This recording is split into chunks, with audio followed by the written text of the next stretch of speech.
रात की बात है, दामाद साहब अपने ससुराल गए हुए थे। ससुराल जाने के बाद वहाँ पर सासू माँ होती हैं, जिनकी उम्र भी मात्र 40 साल के आसपास थी। दामाद का बिस्तर एक कमरे में लगा देते हैं और कहते हैं बेटा यहीं सो जाओ। पास वाले कमरे में सासू माँ ससुर आंगन में सो रहे थे। रात को लगभग 1 बजा था। दामाद साहब बाथरूम करने निकले, तो बाथरूम जब करने जा रहे थे तो वहाँ उन्होंने सुना कि सासू माँ के कमरे से अजीब-गरीब आवाज़ें आ रही हैं, आह ओह आह की। तो सोचने लगे क्या हो रहा है कि कुछ मामला गड़बड़ है, हो सकता है ससुर जी गए हों। फिर बाथरूम करके जब वापस आते हैं तो देखते हैं ससुर जी बाहर लेटे हुए हैं। तो आखिर कमरे में कौन है? अब दामाद को बहुत शंका हो जाती है कि है मामला क्या। जब दरवाज़ा खोलते हैं, हल्का से झाँकते हैं, उससे देखते हैं कि यार अंदर की लाइट जली हुई, सासू माँ कमरे में लेटी हुई बिस्तर पर बिना कपड़ों की एक छोटे से खिलौने के साथ संबंध बना रही हैं। इतना सब देखने के बाद दामाद के पैरों तले जमीन खिसक जाती है कि यार इस उम्र में अब भी जमाई सवार इनके है। इतना देखने के बाद जब दरवाजे से जैसे मुड़ते हैं सासू माँ की निगाह इनके दामाद के ऊपर पड़ जाती है। दामाद अपने कमरे पहुँचता है, तब तक पीछे से सासू माँ आ जाती हैं। कहीं तुम मेरे कमरे में क्या झाँक रहे थे? तो कहता मैं तो कुछ नहीं देख रहा था। उसके दोस्तों सासू माँ दामाद के साथ ऐसा कुछ कर देती हैं जिसको सुनने के बाद आपके पैर तो जमीन खिसक जाएगी और सोचने में मजबूर कर देगी कि एक सासू माँ ऐसा भी कर सकती हैं। आदाब नमस्कार सत श्री अकाल। आज जो सच्ची घटना मैं आपको सुनाने जा रहा हूँ, ये सच्ची घटना गुड़गांव की है।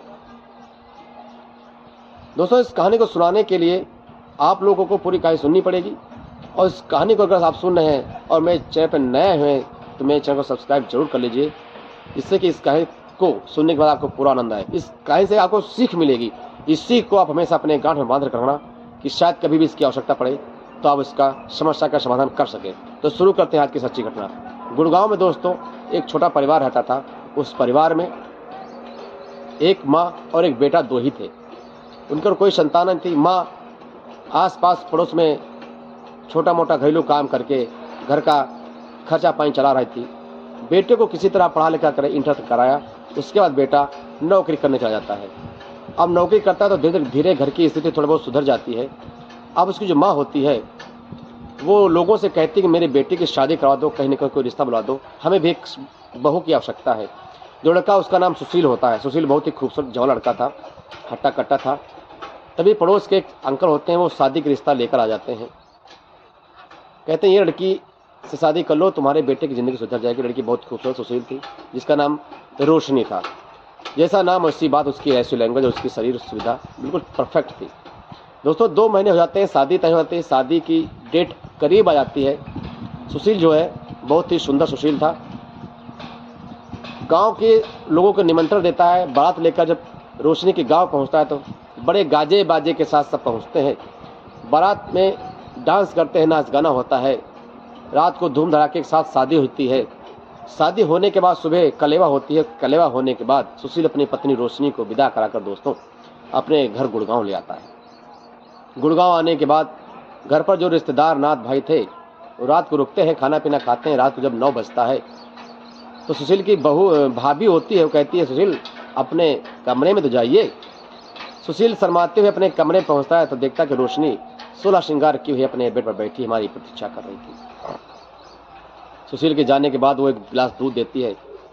सुशील उसको पीकर बैठ जाता है और दोनों एक दूसरे का चेहरा देखते हैं तो सुशील देखकर ही एकदम पागल सा हो जाता है और गॉड को थैंक बोलता है, प्रभु आपने कितनी सुंदर बीवी दी है। दोनों एक दूसरे की आप बीती सुनाते हैं, अपने अपनी ज़िंदगी के बारे में बात करते हैं।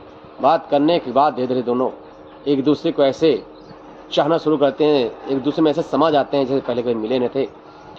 धीरे धीरे कपड़े निकालते हैं, सारे जेवर निकालते हैं, उसके बाद पप्पी पी लेते हैं। उसके बाद एक दूसरे के साथ संबंध बनाना शुरू करते हैं। रोशनी की पहली सुहाग रात है, ज़िंदगी में आज तक किसी से संबंध नहीं किया था, तो बहुत तकलीफ़ें होती हैं। कुछ देर तो काम हो ही नहीं पाता धीरे, लेकिन हल्का लुब्रिकेंट चीज़ लगा करके धीरे धीरे सुशील स्टार्टिंग करता है। लगभग 2-3 घंटे बाद सफलता मिलती है। आप तो बाकी समझदार लोग हैं, कैसे क्या होता है। फिर रात में 2-3 बार ऐसा काम करते हैं। रोशनी को बहुत सुख में प्राप्ति होती है। सुशील भी इंजॉय करता है और दोनों थक जाते तो वहीं पर सो जाते हैं। अगले दिन सुबह जो मेहमान थे उनको नाश्ता पानी करा के सुशील अपनी ड्यूटी निकल जाता है। शाम को ड्यूटी से जब आता है तब भी वही प्रक्रिया, 9 बजे जाता है अपने बेड पर और इंजॉय करता है। दोस्तों इस ज़िंदगी अच्छी खासी चल रही थी। इसके बाद क्या होता है, तब एक दिन क्या होता है, सुशील की सास का फ़ोन आ जाता है कि बेटा शादी के बाद आप तुम मेरे घर पर नहीं आए हो, तो एक बार टहल तो जाओ। तो सुशील अकेले ही अपने ससुराल पहुंच जाता है। ससुराल जाने के बाद बड़ी आवभगत होती है। सासू जी बिल्कुल उस पर न्यौछावर हो जाती हैं। सासू इतनी सुंदर थी, खूबसूरत थी। सुशील शादी में गया था तो सही से देख नहीं पाया, लेकिन आप जाके देखा तो सुशील का मन ही डोल गया कि काश एक बार मिल जाती। सासू जो थी उसकी बहुत ही खुश, जिनकी उम्र भी मात्र 35 साल की थी। उसके हस्बैंड की उम्र भी 55 साल थी। दोनों में काफ़ी डिफरेंस था। किसी तरह से एक लड़की उनके दोस्तों हो गई थी। अब उनके साथ में सही संबंध नहीं हो पा रहे थे, कभी कभार होते थे। जो ससुर थे काफ़ी बुजुर्ग हो चुके थे, तो अपनी किसानी खेती में मस्त रहते थे। रात को सासू माँ सुशील को खाना न खिला के अपने उसके कमरे में इसको शिफ्ट कर देती हैं और अपने अपने कमरे में सब सो जाते हैं। जो ससुर जी होते हैं वो बाहर खटे डाल के हमेशा लेटते हैं। बाहर कुछ जानवर बांधे थे उनकी देखभाल के लिए, उनकी सुरक्षा के लिए। रात को लगभग 2 बजा था। सुशील बाथरूम के लिए उठता है तो देखता कि सासू माँ के कमरे से थोड़ी थोड़ी आवाज़ें आ रही हैं। फिर सोचता हो सकता है। बाथरूम करके वापस आता तो फिर आवाज़ आ रही थी, काफ़ी तेज तेज आवाज़ आ रही थी। तो कहता चलो जाके देखते कि माजरा क्या है। पहुँचता है तो खिड़की से झांकता है, देखता अरे सासू माँ बिल्कुल निर्वस्त्र लेटी हुई और एक खिलौने से संबंध बना रही थी और जोर जोर की आवाज़ें कर रही थी। अब सासू माँ जब देखते खिड़की से कोई झांक रहा है तो जान देख रही थी कि मेरा दामाद ही है। सुशील अपने कमरे दोस्तों पहुँचता है, उससे पीछे से सासू माँ आ जाती हैं और सुशील को देखते हुए कहते तुम मेरे रूम में झांक क्या रहे थे। तो सुशील कहा कुछ नहीं मैं ऐसे ही गया था। कहती है नहीं अब तुम सब देख ही चुके हो, तुम जान ही चुके हो, तो हमें भी संतुष्ट करें। और सुशील को पीछे से कस के पकड़ लेते हैं। सुशील भी 3-4 दिन से अपनी बीवी से बिछड़ा हुआ था, अपने आप को नहीं कंट्रोल कर पा रहा था। फिर उसके बाद सासू माँ के साथ जो जबरदस्ती तरीके से काम बनाना शुरू किया। लगभग 4-5 बार रात में एंजॉय किया। सासू माँ की चीखें निकाल दी। सुबह चलना उठना मुश्किल कर दिया उसने। अब सुबह सासू माँ उठी तो चाय बनाना मुश्किल, कमर टेढ़ी करके चल रही थी। सुशील ने पूछा सासू माँ क्या हुआ। कहने लगी सब तुम्हारी की कड़ाई है, इतने दिन से मैं फंस कर चल रही थी, मैं चल उठ नहीं पा रही हूँ। अब सुशील सुबह नाश्ता पानी करता, कहता मैं घर चल रहा हूँ। सासू माँ कहते नहीं आज और रुक जाओ, कल चले जाना। ससुर भी आ जाते रहे, नहीं बेटा रुक जाओ, आज रुक जाओ और रुक जाओ। सुशील सबके रिक्वेस्ट करने पर एक रात और रुक जाता है। और रात जो है रुकता है और उस रात भी सासू जी आकर के रात भर उसके साथ एंजॉय करती है। दोस्तों में सिलसिला कंटिन्यू हो चुका था। महीने में 2-3 बार सुशील सासू माँ के घर आता, एंजॉय करता चला जाता। एक दिन की बात है, ससुर जी घर में बैठे थे, वो विचार करते कि सुशील हर महीने 3-4 बार क्यों मेरे घर आता है। उनको शंका हो गई। तब तक सुशील आ जाता है। रात को जब रुकता है तो सासू माँ के साथ संबंध बना रहा था। ससुर जी फटाक से घर के अंदर आते हैं और दरवाज़ा खटखटाना शुरू कर देते हैं। आप दोनों आपातजनीय स्थिति में थे। फटाफट कपड़े पहनते हैं, दरवाज़ा सासू माँ खोलती हैं तो कहती तुम अंदर, दामाद अंदर क्या कर रहा है। अरे कहती हैं इसके सर में दर्द हो रही थी तो मैं इसके तेल लगाने गई थी। बोलते इसकी कमरे की लाइट क्यों बंद है। अरे कमरे में क्या इसकी आंखों में लग रही थी, आंखों में चोट लग गई है तो सही से दिखता नहीं था।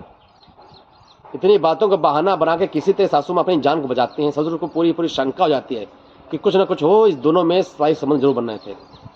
सुबह होते ससुर डंडा उठाते हैं और दामाद से कहते हैं आज के बाद तो मेरे घर नहीं आओगे, हमारा तुम्हारा कोई रिश्ता नहीं, कोई संबंध नहीं। आओगे तो गेट के बाहर बैठोगे, वहीं से तुमको नाश्ता पानी मिलेगा।